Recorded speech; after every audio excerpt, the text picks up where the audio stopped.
Alors l'équilibre du funambule, c'est l'histoire d'Ornicar qui est couvreur de métier, qui est marié à une femme qu'il n'aime pas et qui est un peu englué dans une vie plan-plan. Et sa seule échappatoire, c'est les toits de Paris dont il est amoureux. Un jour, il est appelé pour une réparation sur les toits du Val-de-Grâce et là, il va sombrer dans les souterrains de Paris.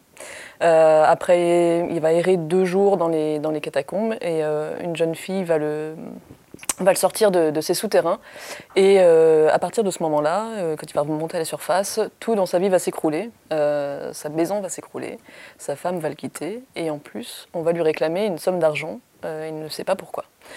Et la jeune fille qui l'avait sorti des souterrains va le recroiser et alors que tout les oppose, ils vont devoir collaborer. Elle pour résoudre une quête qui la suit depuis longtemps, une mystérieuse quête, et lui pour essayer de comprendre ce qui lui arrive et surtout de rembourser la somme qu'on lui réclame et dont il ignore la cause. Alors pourquoi l'équilibre du funambule? Pourquoi ce titre? Déjà parce que je pense qu'on est tous un peu des funambules sur un fil, le fil de la vie. Et on essaye tous de chercher un peu son équilibre. Et Ornicar, en tout cas au début du roman, a une vie assez déséquilibrée. Il est donc avec une femme qu'il n'aime pas, une vie qu'il n'aime pas, suite à aussi un chagrin d'amour qui l'a traumatisé dans sa jeunesse. Et finalement, sa chute va être aussi sa recherche de l'équilibre. Et le roman commence aussi sur les toits de l'Opéra Garnier avec la statue de l'harmonie, et c'est pas un hasard, c'est aussi la recherche de l'harmonie, de l'équilibre.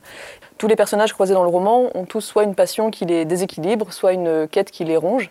Et puis il y a aussi forcément la référence avec l'équilibre du funambule au fait que Ornicar soit un homme qui vit sur les toits de Paris et qui évidemment n'a pas le vertige et qui évolue sur ces toits comme un funambule sur son fil. J'ai évidemment donc placé l'action du livre à Paris.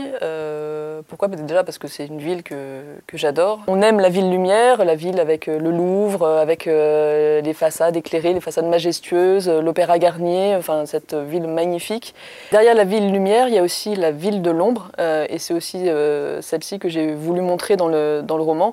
La ville des souterrains, la ville des catacombes, les carrières, les 400 km de carrières qui sont sous Paris, mais aussi tous les décors cachés, que ce soit le clocher de Notre-Dame de la Croix avec ses fresques inconnues du grand public, ou alors les réserves de la Mazarine avec tous ces vieux livres et ces parfums de vieilles bibliothèques.